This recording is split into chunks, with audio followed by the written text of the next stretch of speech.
Grand Dialogue. Sigika Foba. Edouani wa Makaran. Le Grand Dialogue, l'émission de débat du Studio Tamani sur votre radio. Chennibiru. Halud Mauni. Chennibiri. Sigika Foba. Le Grand Dialogue. Le Grand Dialogue. Mesdames, Messieurs, bonsoir. Merci de nous rester fidèles à travers nos 50 radios partenaires dans tout le pays. Nous sommes lundi 11 janvier 2016. Bienvenue donc et merci de nous recevoir chez vous. Aujourd'hui, le Grand Dialogue réfléchit sur l'insécurité grandissante dans la région de Tombouctou avec l'enlèvement d'une ressortissante suisse. Vendredi dernier, nous sommes avec trois invités. Ousmane Kornio, il est spécialiste des questions de sécurité. Al-Kaïdi Touré est député élu à Diré dans la région de Tombouctou.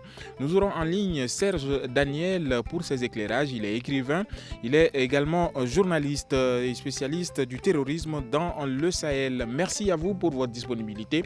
Je suis Famoussa Sidibé, Gagné Kanté est à la technique. Studio Tamani. La sécurité s'est quelque peu dégradée dans la région de Tombouctou depuis quelques jours. Pour preuve, la semaine dernière, vendredi donc, une ressortissante suisse a été enlevée dans la région. La piste djihadiste se confirme au fil des jours dans l'enquête sur l'enlèvement donc de Béatrice Stockley à Tombouctou. Pour l'instant, les services de sécurité en charge donc des investigations disposent d'aucune information sur la situation de la ressortissante suisse kidnappé en fin de semaine. Le procureur chargé de l'enquête qui a intervenu sur les ondes de l'ORTM dit donc ce week-end a indiqué pour sa part ne pas avoir de nouvelles depuis l'enlèvement et précisant qu'il s'agit d'un enlèvement en relation avec une entreprise terroriste. Alors nous allons voir donc avec nos invités de quoi il s'agit. Alors Ousmane Kornio, vous êtes spécialiste des questions de sécurité précisément dans cette zone du Nord. Dites-nous comment expliquer ces récents mouvements dans la région de Tombouctou. Oui, merci beaucoup Famoussa. Vous savez que la crise, elle a été vécue différemment dans les trois régions et qui fait la spécificité de la région de Tombouctou. Quand on prend par exemple la région de Kidal, tous les acteurs de la région de Kidal, les rebelles et même parfois, et la plupart du temps, les terroristes sont originaires de Kidal. Qui font qu'ils font très peu de mal. Quant à Gao, la plupart des actions qui ont été perpétrées sont perpétrées par des acteurs de Gao, mais qui, après l'accalmie, ont commencé à se repentir, dans la mesure où ils sont connus par les voisins. Mais quant à la région de Tombouctou, la plupart des actions ont été menées par des étrangers qui sont venus d'ailleurs. C'est pour ça que ils n'ont aucun remords à agir et à perpétrer des actes. Et qui fait que si un acteur, un terroriste n'a pas la moindre sensibilité par rapport à la cause des personnes sur qui il agit, mais il agit c'est-à-dire sans aucune crainte. Et voilà pourquoi à Tombouctou, la situation est encore plus grave, elle est encore perpétrée, parce qu'elle est perpétrée par des gens qui viennent de Tombouctou d'ailleurs, et qui agissent sur des populations avec lesquelles ils n'ont aucun rapport. D'accord, merci beaucoup. Voilà pourquoi dans la région de Tombouctou, on a du mal à saisir un peu les actions menées par ces groupes, soit tantôt rebelles, soit tantôt terroristes. Merci beaucoup Ousmane Kornio. Alors Serge Daniel, vous êtes en ligne avec nous. Bonjour.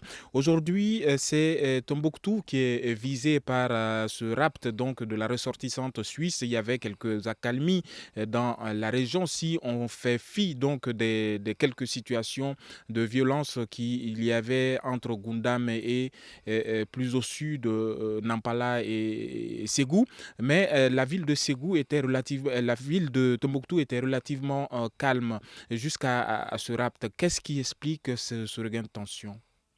Alors, de mon point de vue, vous savez que comment la prise de Tombouctou s'est opérée. D'abord, c'est une milice arabe qui a remis les clés de la ville de Tombouctou le premier jour en 2012 au MNLA, et que le lendemain, Yad Arali est arrivé sur place avec les islamistes pour les bouter hors de la localité de Tombouctou. La particularité de Tombouctou par rapport aux deux autres régions, c'est qu'à 100 km à la ronde, vous avez des groupes armés incontrôlés, mais des groupes armés plus ou moins indépendants.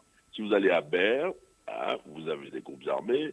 Si vous faites le tronçon Tombouctou, Goundam, vous avez des groupes armés, vous rencontrez des groupes armés.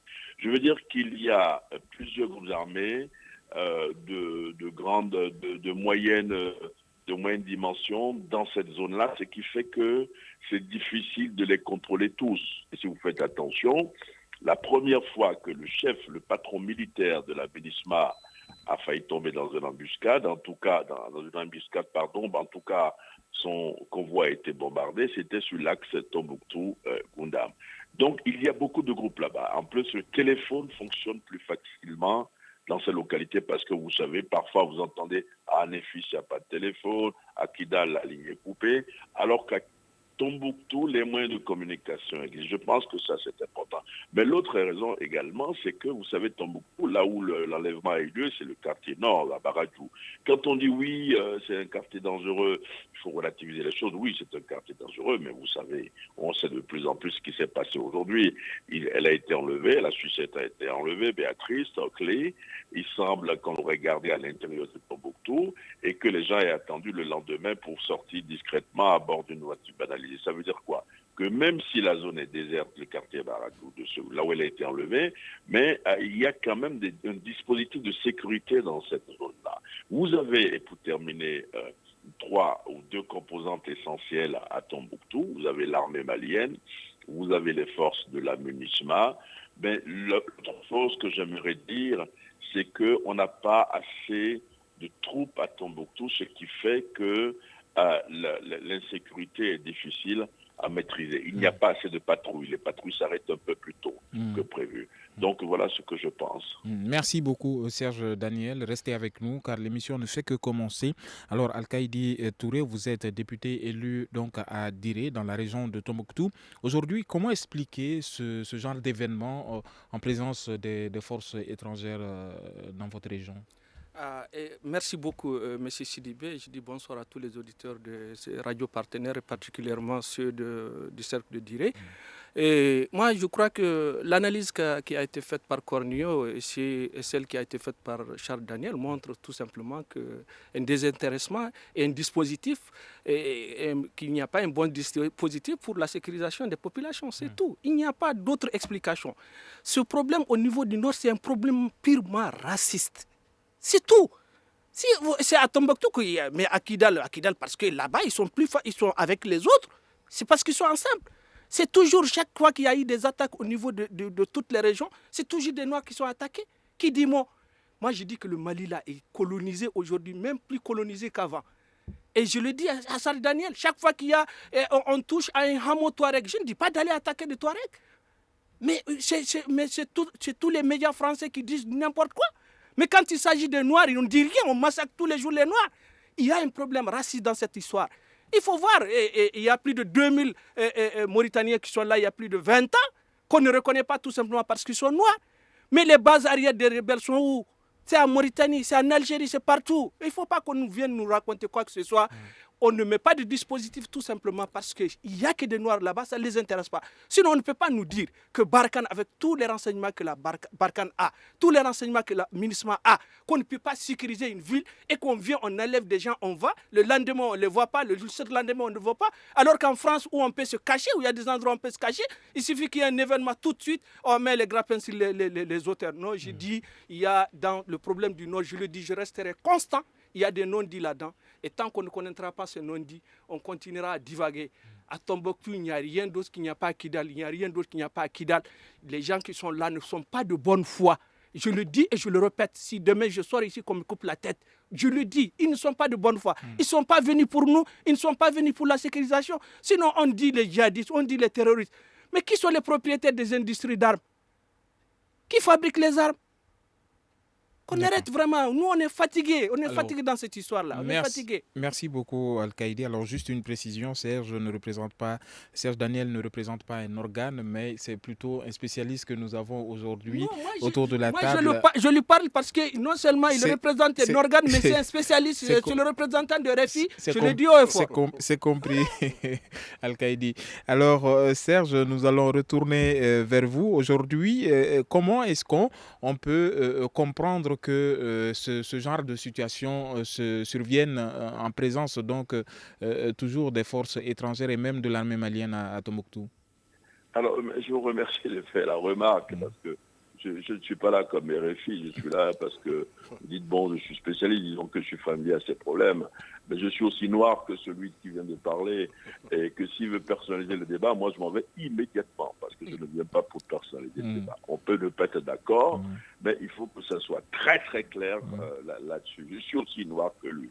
Alors le problème, et je suis persuadé, et je l'ai toujours dit dans le nord du Mali, c'est que vous avez deux choses, et c'est valable pour Tombouctou, c'est valable pour Gao, c'est valable pour Kidal.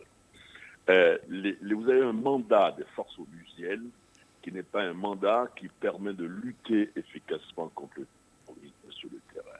Ça, je l'ai dit avant tout le monde. Et l'autre chose, c'est qu'on s'est trompé sur les acteurs de la crise malienne.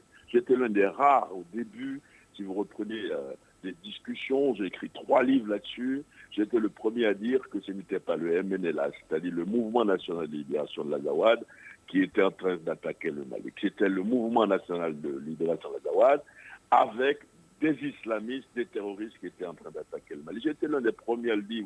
Ça m'a valu ce que cela m'a valu à l'époque, vous vous souvenez.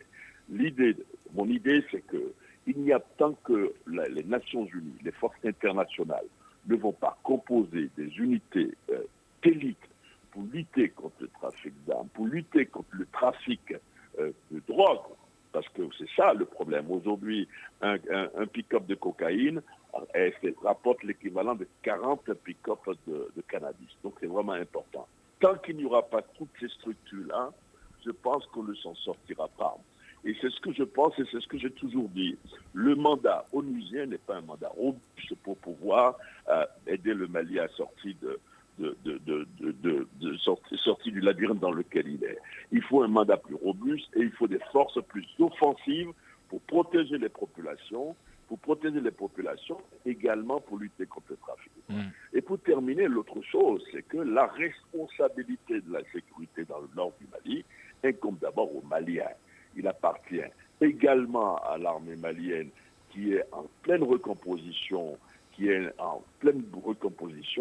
lui appartient également de dégager les moyens pour dire nous voulons quand même jouer un rôle très important. Vous savez, c'est simple. Si demain, le Mali demande aux forces onusiennes de quitter le nord du Mali, il y aura une discussion. Si le Mali seul peut assumer la sécurité de ce vaste territoire, mais ce qui m'étonnerait parce qu'il y a des enjeux colossaux, c'est ça le problème.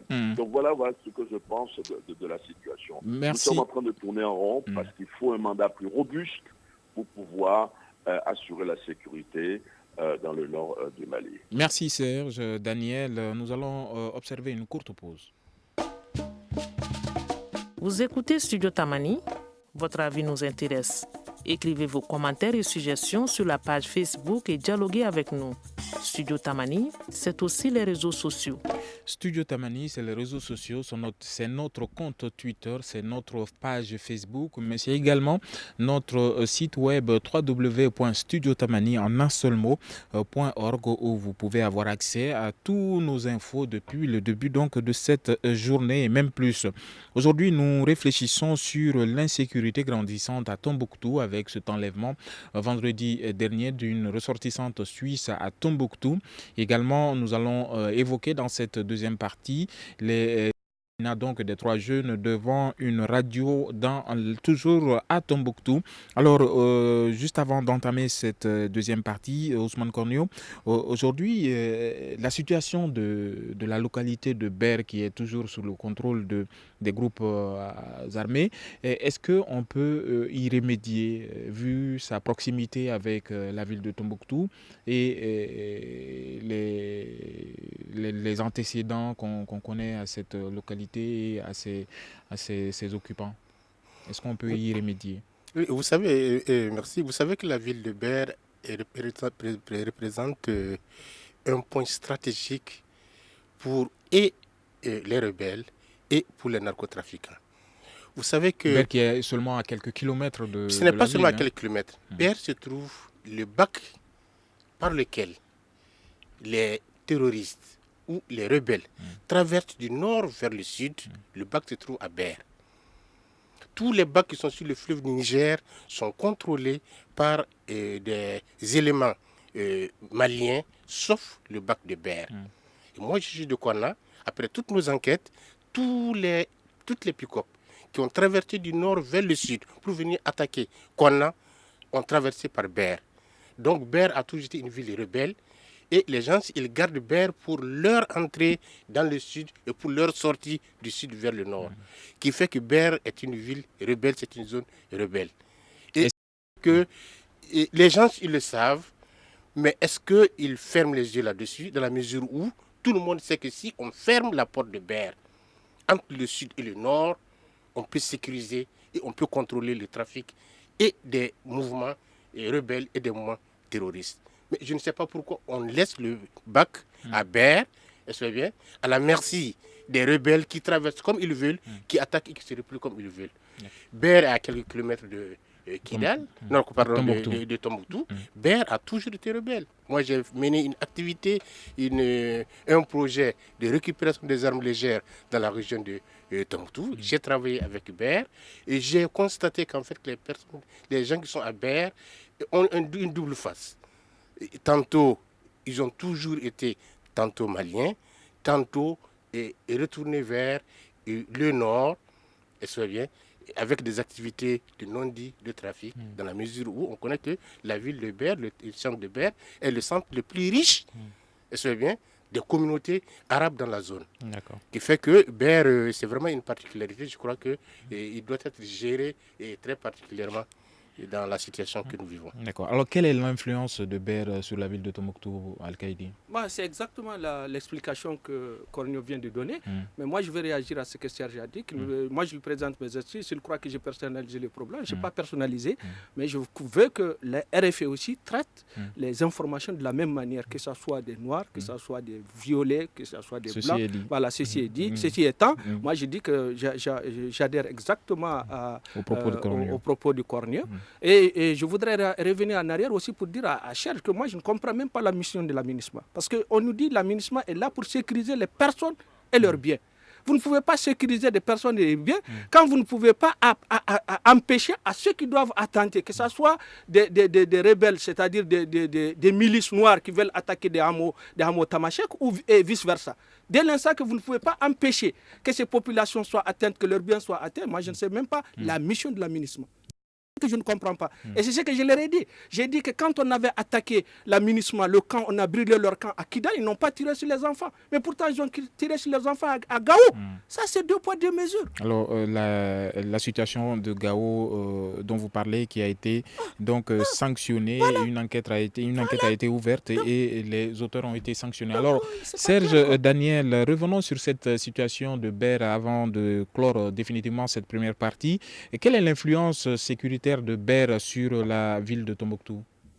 Alors, je ne vais pas faire un retour en arrière, mais le monsieur, l'ami de Diré, dont je n'ai pas retenu le nom, quand il me parle, il dit qu'il aimerait dire à Serge que la MINUSMA, moi je ne suis pas la MINUSMA, donc je s'adresse directement à la MINUSMA.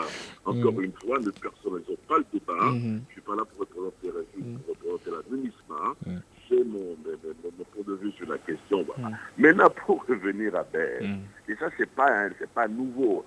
Je l'ai dit tout à l'heure, lorsque vous avez dans une zone des groupes armés, vous voyez à 100 km à la ronde, vous avez des gens, parfois même dans la région de Tombouctou, vous avez des groupes armés qui ont 4 véhicules et qui contrôlent le secteur. Évidemment, c'est une route stratégique. Ber représente pour Tombouctou, par exemple, ce que exactement, par une localité, dans la région de Gao, comment s'appelle, j'oublie un peu cette localité, ce qu'un Néfis représente par exemple entre Gao et Kidal. C'est ce qu'on appelle un axe stratégique, est-ce que vous voyez? Moi je verrais bien par exemple à Ber des forces internationales sur place contrôler la zone. Vous avez ce qu'on appelle des hubs, c'est-à-dire des points centraux, des points importants dans le nord du Mali, qui doivent, à mon avis, être sous le contrôle de forces internationales, capables de rentrer tout de suite en action, de lutter contre les islamistes, et également contre les fauteurs de troupes et trafiquants de cigares. Vous savez ce qui s'est passé récemment à Bouzbéa, à 220 km au nord de Tombouctou. Vous avez une réunion intercommunautaire, et à quoi on assiste? On voit un convoi d'islamistes armés. On a même revu des gens qui étaient à Tombouctou à l'époque de l'occupation, qui viennent pour imposer leur loi, pour interrompre la réunion et pour dire qu'eux, ils sont les islamistes et qu'ils mettent en garde tous ceux qui travaillent pour les forces internationales ou les forces ennemies. Et quand même, lorsqu'ils ont un convoi de plusieurs véhicules, il y a quand même dans la zone, vous savez, il y a dans la zone des drones, il y a dans la zone des avions, il y a dans la zone des militaires, des forces étrangères, qui peuvent quand même apercevoir ces convois. Et réagir. Et réagir, justement. C'est pour ça que je parlais tout à l'heure de forces mobiles, mais en même temps armées, pour lutter contre le trafic, les trafics dans cette zone-là. Sinon, on ne pourra pas parler de paix. Merci beaucoup, Serge, pour ces éclairages. Alors, nous allons donc passer à la deuxième partie. Assassinat des 3 jeunes et l'enlèvement de la ressortissante suisse. Qu'est-ce que cela a créé comme émoi dans la zone de Tombouctou, les assassinats de ces 3 jeunes devant cette radio Al-Qaïdi? Merci beaucoup, Sidibé, mais c'est la psychose. Les gens ont peur.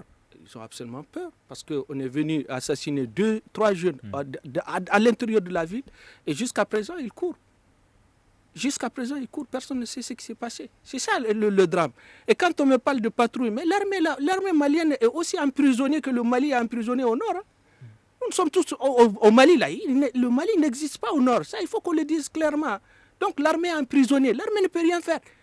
Sinon, l'armée, sa mission régalienne, c'est de protéger les populations civiles avec l'aide des forces internationales. Mais malheureusement, ce n'est pas le cas. Malheureusement, ce n'est pas le cas. Même quand l'armée veut intervenir, on lui dit de laisser, sinon on va dire que vous avez violé le cessez-le-feu. Mais le cessez-le-feu a été violé combien de fois ici? Personne n'a dit un mot. Mais pourtant, chaque fois que l'armée intervient, ne serait-ce que pour empêcher à ce que des populations civiles meurent, mais on crie au scandale, on crie à la violation du cessez-le-feu. Donc je crois que ce que ça a créé là-bas, vous n'avez pas besoin de le dire. Les gens reviennent toujours à leurs anciens souvenirs, ce qui s'est passé au moment de l'occupation. Donc, et ça, c'est très grave. Par rapport à la Suissesse, moi, je crois qu'elle, on ne peut rien contre elle. On l'a enlevée une première fois, elle est restée, dit qu'elle ne va pas s'en aller. Mais il n'y a pas de problème. Celle-là, c'est une population, c'est une ressortissante de Tombouctou. Si on l'enlève, je crois qu'elle, ce n'est pas une Suissesse, c'est plutôt une Tombouctienne. Oui, alors malgré le fait que ce soit le cœur qui parle, elle reste une ressortissante suisse. Alors, Ousmane Cornio, un mot sur cette question des assassinats? Oui, cette question, je crois qu'il y a une particularité pour cette question d'assassinat. Vous savez, les 3 jeunes qui ont été assassinés, et parmi eux, il y avait un chrétien. C'était des animateurs aussi dans une radio qui est en rapport avec les chrétiens. Ça, c'est Et la dame qui vient d'être enlevée, elle est missionnaire. Être missionnaire, c'est un sacerdoce. Ça veut dire qu'on se confie à Dieu. On n'a plus peur que de Dieu, pas des hommes. Mais ce qui est quand même comme particulier, c'est qu'elle a été enlevée une première fois, libérée, et qu'elle revienne. Et qu'elle reste. Elle n'a même pas quitté qu'elle reste. Malgré les mises en garde. Les mises en garde, ça veut dire qu'elle ne crée rien. Donc je crois que si vous-même vous ne craignez rien pour vous, je ne sais pas si quelqu'un a le droit de craindre quelque chose pour vous. Celle-là, elle n'est pas suissesse, elle est une malienne. Elle doit sûrement avoir des entrées. Et je ne sais pas quels ont été les rouages pour la... Peut-être que les mêmes rouages vont être actionnés la seconde fois pour la libérer.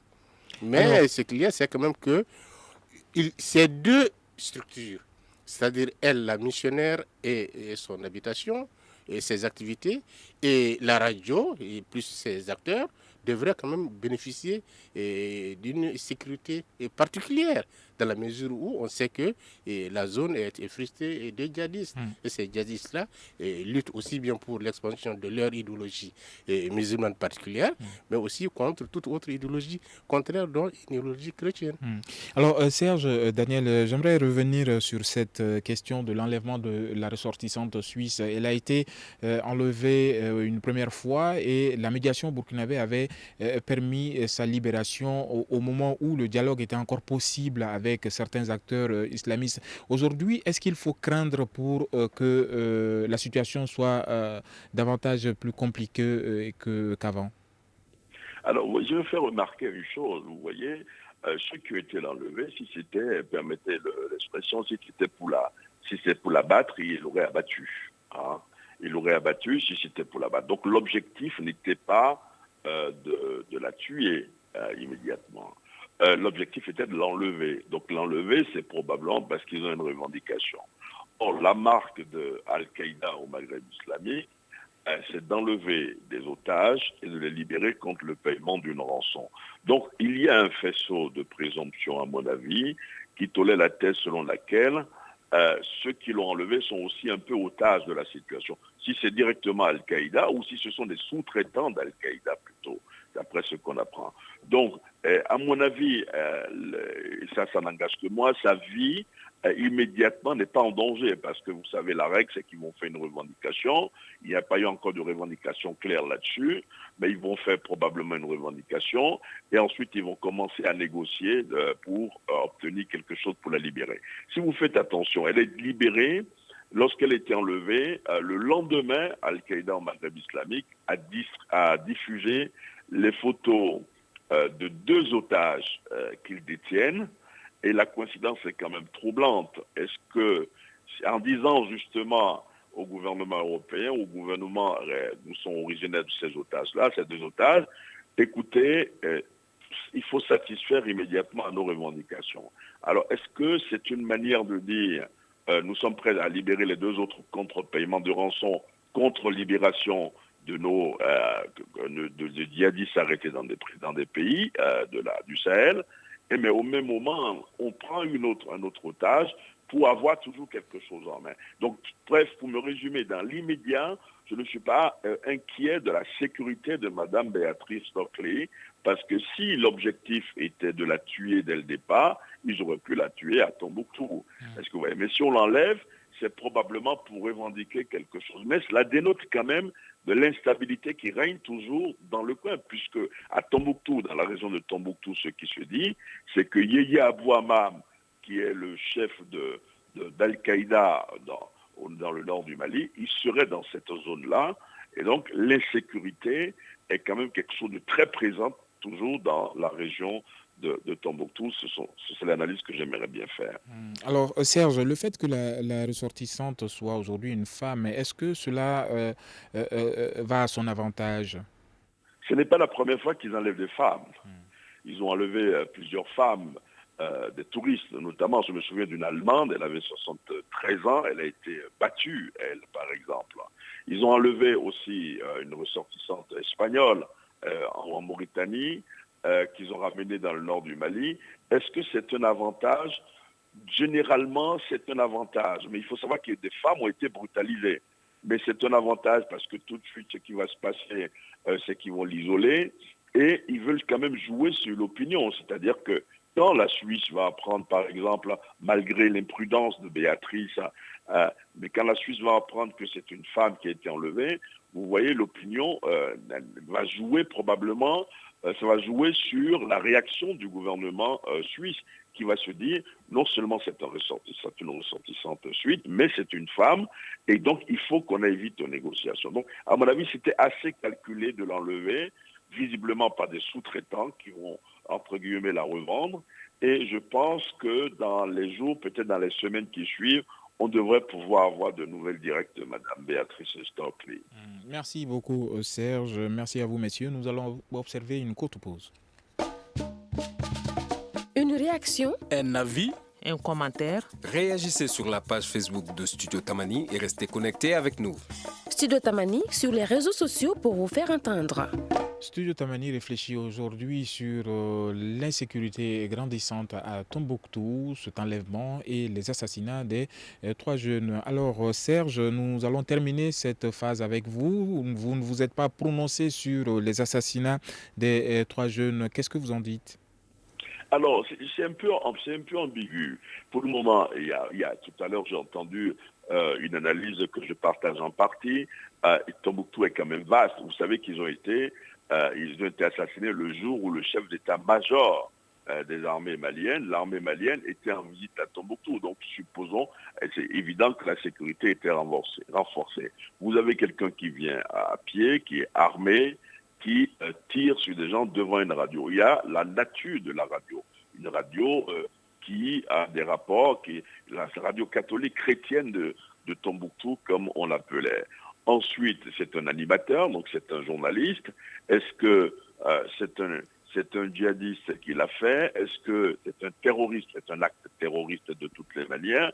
Mais est-ce qu'également c'est un acte privé? Vous savez que la presse malienne, à un moment, a évoqué des problèmes privés.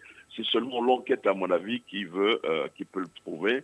La première leçon qu'on peut tirer de cette affaire, la deuxième leçon également, c'est que, encore une fois, l'insécurité règne sur cette partie du territoire national parce que nous avons des forces en présence qui, je le répète, n'ont pas le mandat qu'il faut pour pouvoir ramener la sécurité dans le septentrion malien.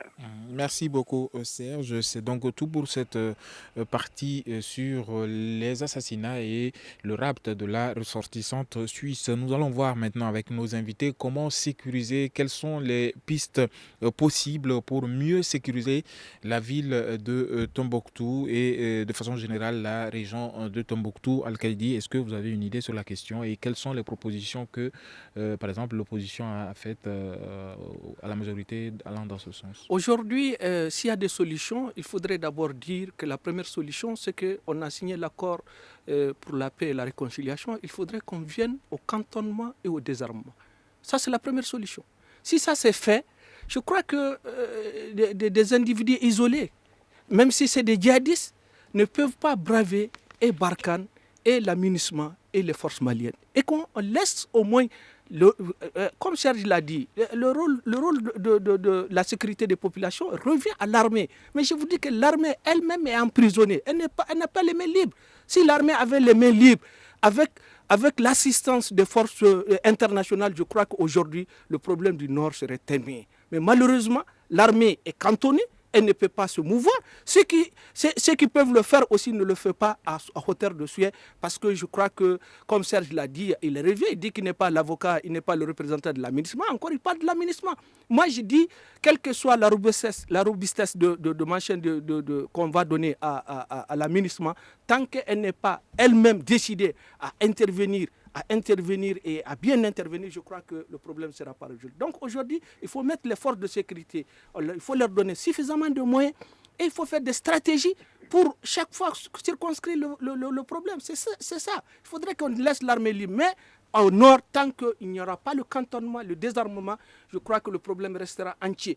Parce qu'on ne sait pas qui a fait quoi et qui fait quoi. Parce que le problème du djihadisme, le problème du MNLA, le problème de tout ce que vous dites là, moi je crois que c'est bonnet blanc, blanc, bonnet. Parce que dans tous les cas, les djihadistes étaient là avec le MNLA. Le MNLA est là pour lutter contre les terroristes. Mais qu'ils nous disent quelle action terroriste ils ont fait depuis qu'ils sont là. Pourtant, ils disent que la France est avec le MNLA pour lutter contre le terrorisme. Qu'on nous dise, donc le terrorisme, on lutte contre le terrorisme à Gao, à Kidal, on ne lutte pas contre le terrorisme à Tombouctou. Qu'est-ce que ça veut dire ça?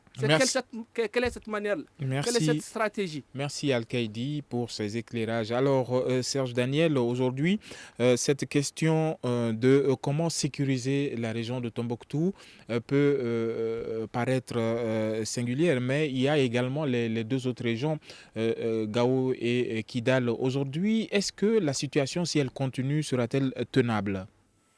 Non, elle ne sera pas tenable. Et l'erreur qu'on commet, c'est de penser qu'on peut sécuriser, il faut sécuriser Tombouctou pour que la paix revienne. Il faut en fait, et ça je le répète, le cantonnement, vous allez le voir, le cantonnement aura lieu, il faut qu'on aille rapidement, puisque les sites sont identifiés, puisqu'on commence déjà par construire sur les sites. Mais le cantonnement ne va pas régler les problèmes. Il faut dépassionner ces débats-là. Si vous pensez que le cantonnement, parce que les gens seront cantonnés, que le problème du Nord sera résolu parce que les gens seront cantonnés, ça ne va rien résoudre. Il faut une double action, une action que j'appelle une action concomitante, c'est-à-dire qu'au moment où vous avez le cantonnement qui se déroule, il faut déployer cette force d'élite, cette force internationale, à mon avis, pour lutter contre le trafic de drogue, pour lutter contre le trafic d'armes, pour lutter contre le trafic d'êtres humains, parce qu'il y a des trafics d'êtres humains là-bas.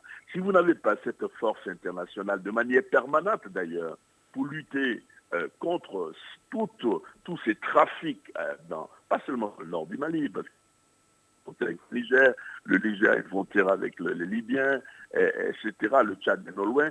Si vous n'avez pas, on n'a pas une force permanente internationale pour lutter contre tous ces trafics-là, vous ferez désormais demain le cantonnement, mais vous allez avoir les troupes qui sont cantonnées, mais au même moment, vous allez entendre des coups de fusil à 10 km, vous allez avoir des avions qui vont venir larguer des colis suspects, notamment de la drogue. Vous savez que récemment, on accuse, certains ont vu probablement de petits avions venir larguer encore de la drogue dans le nord du Mali. C'est ça le véritable problème du nord du Mali. Le nord du Mali, c'est aussi un problème de gouvernance.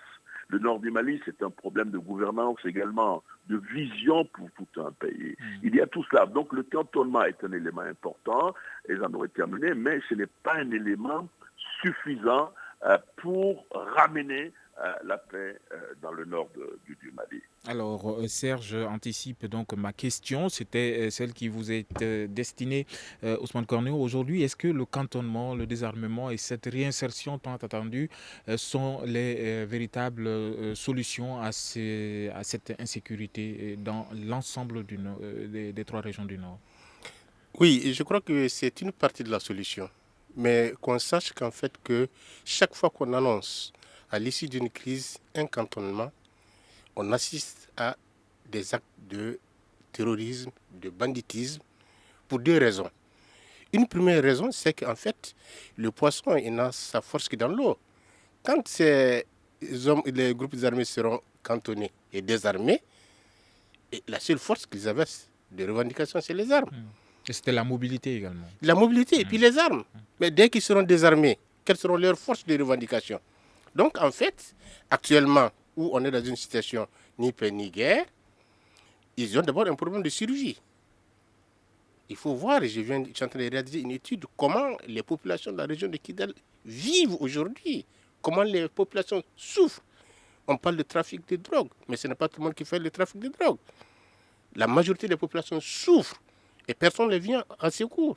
Donc, on dit qu'on va les cantonner, certes, et ça va leur donner un avenir peut-être meilleur que ce qu'ils vivent actuellement, mais c'est l'inconnu total pour eux qui fait que ces gens disent, bon, écoutez, en attendant qu'on se cantonne, bon, écoutez, on va essayer quand même de pourvoir à nos besoins de survie. Mais parallèlement à cette préparation de cantonnement, nous avons aussi les groupes rebelles qui se disent, bon, écoutez, il faut harceler. Parce qu'en fait, si on harcèle, on risque de mettre à mal le processus de... harceler qui? Le gouvernement? Harceler tous les acteurs. Hmm. En fait, les acteurs, parce que selon l'étude que je suis en train de réaliser, ce n'est pas seulement les populations civiles noires qui sont victimes. Dans la région de Gao, dans le nord de la région de Tombouctou, et même Gao vers Menaka, même des sites et des fractions nomades et touaregs sont harcelés aujourd'hui par des groupes armés dont on ne sait d'où ils viennent.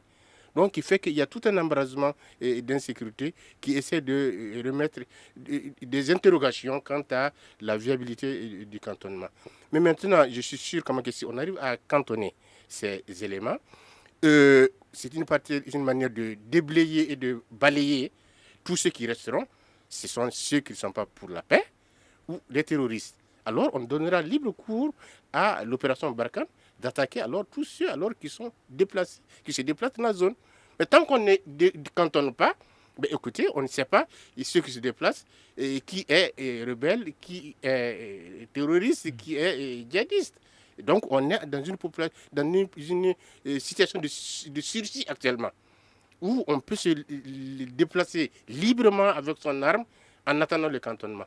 Et dans tous les processus de négociation vers le cantonnement, cette période est une période très très très critique. Et donc, moi, je ne suis pas surpris de l'insécurité actuellement qui est en train de se passer dans les 3 régions. Mais si on arrive à faire le cantonnement, je crois qu'il y a une partie de la solution qui a été atteinte. Al-Kaïdi, est-ce que vous pouvez nous dire de quelle manière est-ce que les populations accueillent ce processus de cantonnement? Mais j'ai dit que dès l'instant que les armes vont se taire, je crois que les populations ne peuvent que bien accueillir la situation. Parce qu'il faut que les armes se taisent. Et comme Serge l'a dit, je n'ai pas dit que c'est la solution. C'est une des solutions. Parce que, comme Cornio vient de le dire, l'analyse est claire. Dès l'instant que tous ceux qui étaient là, rebelles, et qui ont accepté de signer l'accord de paix, aujourd'hui reviennent à la norme et veulent aller à la paix. Et ils acceptent d'être cantonnés, ils acceptent d'être désarmés. Donc ceux qui vont rester, c'est des ennemis de la paix. Et c'est facile à combattre. Moi, c'est ce que j'ai dit. J'ai dit 2 motos ne peuvent pas quand même combattre un char. Ça, c'est clair. Parce que tous ceux qui sont en train d'être actifs au nord du Mali, que ce soit à Kidal, que ce soit à Tombouctou, que ce soit à Gao, c'est des gens qui sont sur des motos. Et dans le cercle de Diré, et tous les jours de fois, 2 motocyclistes viennent, mais ils font des dégâts là-bas. Et c'est ce que j'ai toujours dit. J'ai dit que le problème que nous avons, comme Serge l'a dit, il y a un problème de gouvernance là-dedans. Parce que il faut toujours prévoir en amont les choses. Il ne faut pas attendre qu'il y ait des problèmes d'abord pour trouver les solutions. Dès qu'il y a des petits incidents, on vous dit qu'il faut mettre un axe de sécurité pour que ça ne revienne pas. Mais vous laissez les choses évoluer, grandir. En ce moment, ça va dépasser votre capacité d'intervention. Donc, chaque fois qu'il y a des problèmes, on l'a dit au ministre de la Sécurité, il y a des endroits où il y a des problèmes qu'on peut gérer. Ça permet de ne pas généraliser. Mais si ces petites poches ne sont pas circonscrites, vous voyez ce que ça va faire. Et c'est ce qui est arrivé. Comme quelqu'un l'a dit, Amadou Koufa avait fait ses prêches ici, personne n'a dit un mot. Mais aujourd'hui, voilà, il y a un problème. Si en ce moment-là, les autorités l'avaient arrêté pour lui dire que ce que vous êtes en train de faire, ça va créer le désordre, la déstabilisation du pays, je crois qu'aujourd'hui, on ne serait pas là. Donc vous pensez qu'il faut beaucoup d'anticipation? Il faut toujours anticiper. Gouverner, c'est prévoir. Il faut toujours anticiper. Et c'est-à-dire qu'il ne faut pas minimiser. Quand il y a un problème, quand je le dis à Cornio doit le prendre au sérieux. Parce que celui qui est là aujourd'hui pour ma sécurité, si je lui dis un problème, il ne doit pas le minimiser. Donc vous pensez de vos vous êtes en train de caricaturer les relations entre l'opposition et la majorité? Non, moi je ne caricature rien. Moi je ne suis pas cet opposant-là qui caricature. Je ne caricature rien au Mali.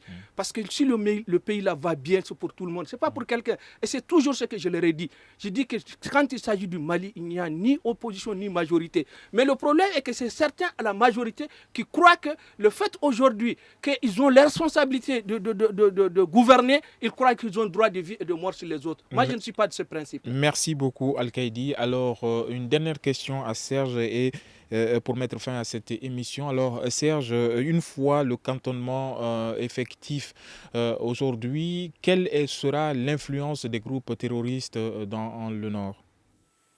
Alors la première chose qui va se passer quand il y aura le cantonnement, à mon avis, les groupes seront plus mobiles.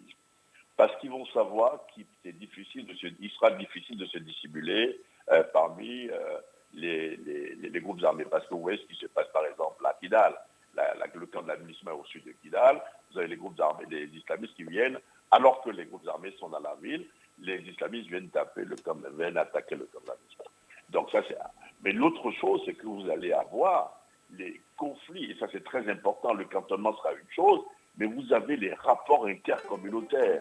La question, c'est une question aussi tribale. Et donc vous devez parler avec les communautés, vous devez les écouter. M. Cornillo disait tout à l'heure, mais ce ne sont pas seulement les Noirs qui souffrent. Vous avez des Touaregs qui disent qu'ils ne sont pas contents, qui souffrent. Et donc voilà, ça c'est très important. Le volet humain de cette crise-là, il faut quand même l'analyser, il faut voir les choses terre à terre, dire les choses parfois brutalement, laisser les communautés parler entre elles pour que la paix reviennent dans le nord du Mali. Merci beaucoup Serge Daniel. Vous étiez l'un des 3 invités, Ousmane Cornio, et spécialiste des questions de sécurité dans le Sahel. Et Al-Kaïdi Touré était également avec nous. Il est député élu à Diré dans la région de Tombouctou Le débat d'aujourd'hui portait sur l'insécurité dans la région de Tombouctou. Nous avons passé en revue l'ensemble des événements majeurs qui se sont déroulés dans cette zone, notamment les assassinats des 3 jeunes devant cette radio dans la région et également cet enlèvement vendredi dernier de la ressortissante suisse dans la région. Je suis Famoussa Sidibé, Gagné Kanté était à la technique, Ayoubassou a réalisé cette émission, Jamal Malik Kansai était à la régie vidéo. Nous vous disons bonsoir et à demain pour un autre débat. Bonsoir. Le Grand Dialogue. Sigika Foba. Edouani wa Makaran. Le Grand Dialogue, l'émission de débat du Studio Tamani sur votre radio. Shenibiro. Halud Maundi. Shenibiri. Sigika Foba. Le Grand Dialogue. Le Grand Dialogue.